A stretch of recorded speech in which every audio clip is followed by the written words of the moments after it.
Frontier Fighters.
Frontier Fighters, men and women who broke new trails in the romantic but dangerous Old West. Any tribute which historians of the future will prepare for Idaho must include many chapters dedicated to those men and women who gave so generously of their youth, their hopes, and their dreams. Tribute must be paid to a man who helped tremendously to make Idaho the fertile, prosperous state it is today. Late in the 19th century, Charles Walgamot and his wife Letty were living on the north side of Snake River at Shoshone Falls. One night, after the two had retired, they were awakened by a loud rapping at their cabin door. Charles, wake up, Charles. Huh? What? Letty, what's the trouble? There's someone at the door, and it's after 10 o'clock. Yeah, I know. Stay here. I'll soon find out who it is. Now, don't go to the door, dear. It's all right. I won't open it wide. Yeah? I'm awfully sorry to wake you up this time of the night, sir, but I had to. Yeah? My name is Bert Perrin. I've got about 25 head of cows out here that I've been milking in the Wood River country. I need water for them, and I wondered if you'd know of a place in Snake River Canyon where that many cattle could winter. Well, you'd better get them to water before you think about putting them in for the winter. But why cows? Well, maybe it sounds silly, but I've been selling milk to the miners. Well, all right. Just take your cattle around the hill there and water them in the creek. And come on back here yourself for a bite to eat. You look pretty tired. Oh, thanks. Won't take me more than 15 minutes. We'll be waiting for you. Charles, how do you know it's all right to invite him in? Well, I saw the cows, so he's telling the truth about that. Yes, but that doesn't make Now, him... Letty, anybody that sells milk instead of whiskey to the miners can't be a dangerous character. Well, I guess you're right, Charles. I'll get him something to eat. I'll get dressed first. You know, Letty, the more I think of anyone selling milk to the miners, the more I think of him. He's got a good head on him.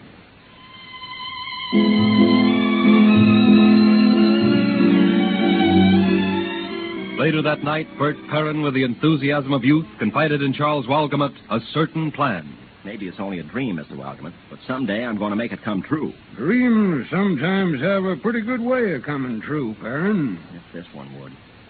Well, here.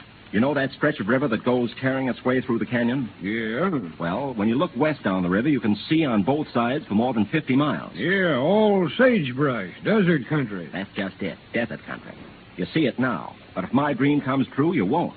You'll see a fertile country that will bring farmers from all over the country to farm. Whoa there, Perrin. Now, how can you expect to turn 50 miles of desert into a fertile paradise? The age of miracles is past, you know. But there's always water, and water can work miracles in a desert. Water? Yes, sir. Water, stored up in dams. Water to flow down into that desert country and take it back from nature.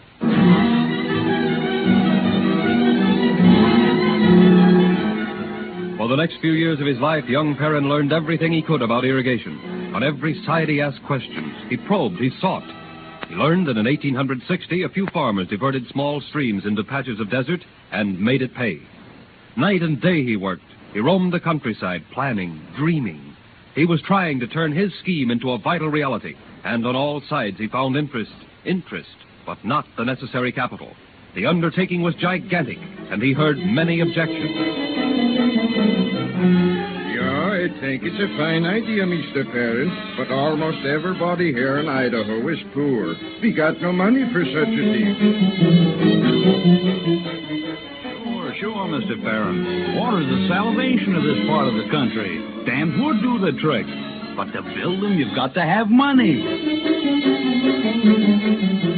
Bert, I don't think your plan will ever get beyond the blueprint stage. You've got the right idea, all right, but money, man, where can you get enough of it? Undaunted by failure to attract capital to his gigantic dream, Perrin worked his ranch, but he refused to give up his idea. Then, one day he learned that visiting Idaho from Salt Lake City were Sam Milner and Frank Knox.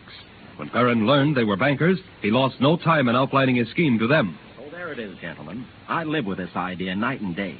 Those sagebrush plains just have to belong to the people. Yeah, it sounds pretty fantastic, Perrin. Not fantastic, Mr. Knox.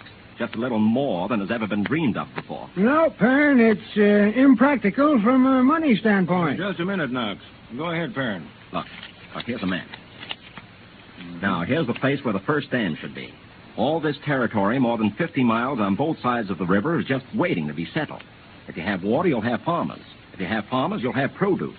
Produce creates markets. Markets mean railroads.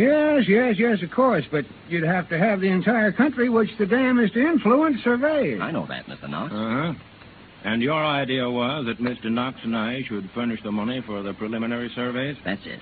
And the next step would be to organize a company and raise the money to build the dam and canals. And the cost of that? Well, about $1.5 million.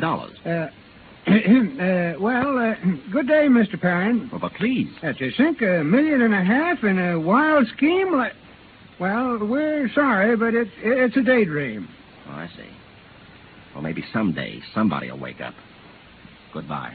Thanks. Whoa there, Perrin. That was Mr. Knox speaking. I haven't said a word. Miss Milner, what do you mean?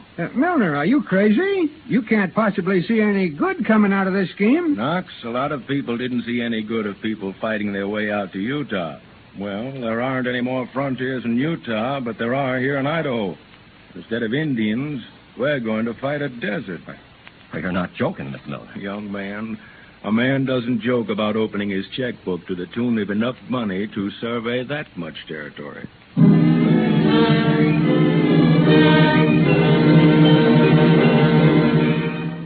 Eventful months swept on. Suddenly, the entire state was talking dams, canals, irrigation. But it was just talk. The months became years. And soon Bert Perrin was no longer a young man. But his dream was still young. Then, even Sam Milner began to wonder. Bert, I wonder if we're not 25 years ahead of our time. Sam, you're not losing faith, are you? Well, it's no longer a matter of faith, Bert. I've always had that.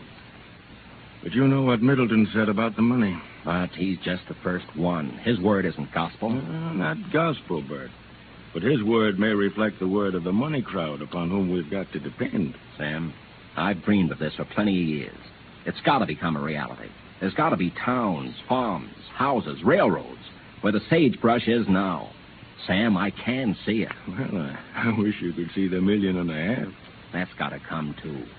Yes, we've got to have faith, I suppose. But I'm getting old, Bert.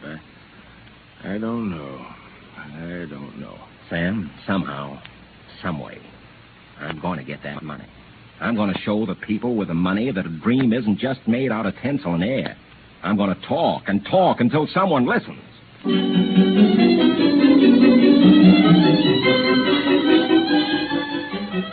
Bert Perrin went to Chicago. In a valise, he carried $600,000 worth of bonds, which the Perrin-Milner Company issued, secured by farm contracts. He confronted hard-headed businessmen. His frankness, sincerity, made a deep impression upon those who listened to him.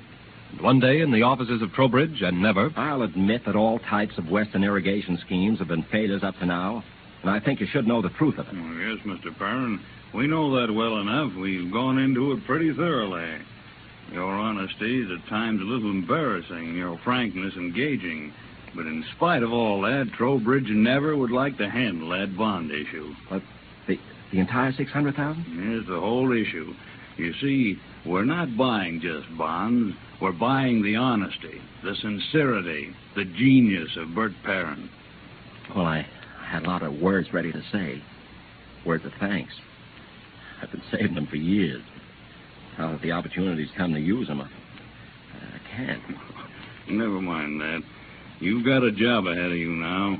We know you can fill it because any man who's kept such a magnificent dream all these years has held on to it through thick and thin, through bitter years and discouragement, can fill any job.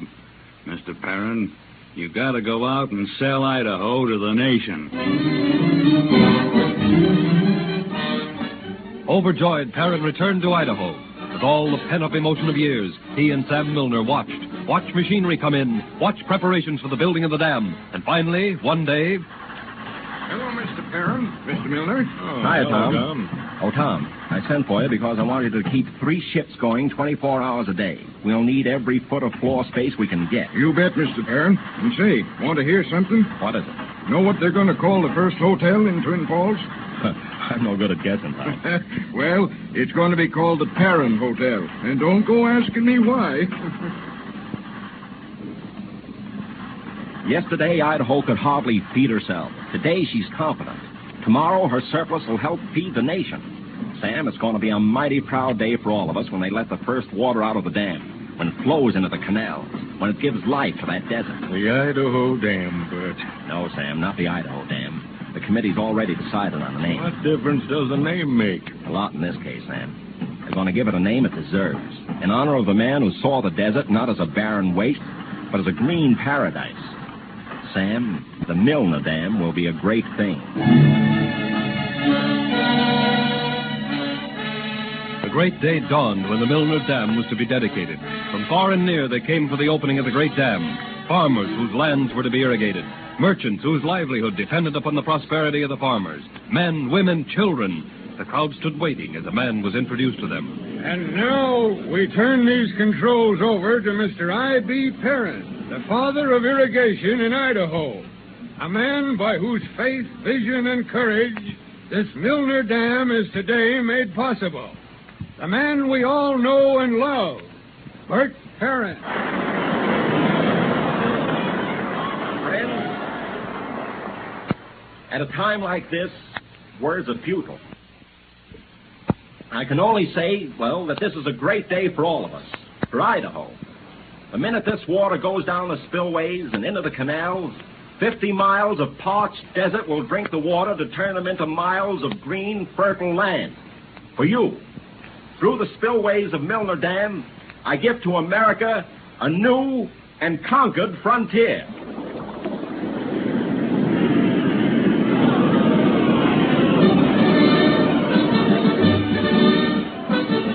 I.B. Perrin, the father of irrigation of Idaho, is indeed a pioneer.